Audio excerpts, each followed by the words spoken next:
Engineering regular कर्मचारी मिलित मंच पक्षरु लोयर पीएमजी ठारे विक्षोभ रैली प्रदर्शन करा जायथिला। एथिरे ओडिशा सरकार को अधीन रे थिबा पूर्त, जल संपद, ग्राम्य उन्नयन एवं पंचायत राज भली इंजीनियरिंग विभागर शह शह कर्मचारी सामिल होइथिले। दीर्घ वर्ष धरी जनसाधारण सेवारे एमाने कार्यरत थिले भी अद्यावधि अनेक कर्मचारी स्थायी नियुक्ति पाई पारि नाहंती।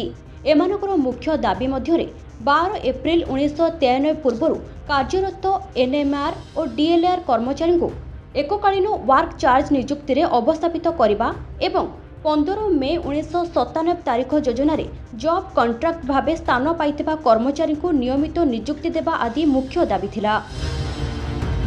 विशेषकर अवसर प्राप्त कर्मचारी पेंशन प्रदान पाई सरकार को बर्षिथिले कर्मचारी माने। मो convener Ashok Kumar Muduli Odisha engineering work charge और रेगुलर एसोसिएशन कन्वेनर अच्छी एवं आज ये जो सभा होची जो लोक मैंने आछन जो कर्मचारी पेटपाटना में आछन तार नेतृत्व नौची। तेणु आमर दाबी होची अस्थायी कर्मचारी स्थायी करवा एवं वर्क चार्ज मानक रेगुलर कर नियमित पेंशन दवा।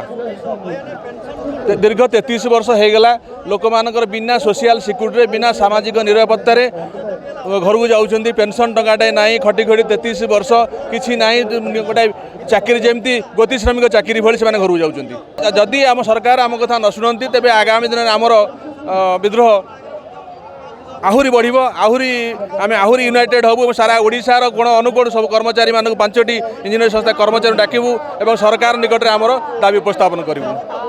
आसंता निर्वाचन पूर्व एसबू दाबीगुड़िक जदि सरकार पूरण न करती तेबे आंदोलन को तीव्रतर करा संघ पक्षरु धमक दिया जायथिला। Bureau report, live live Odia.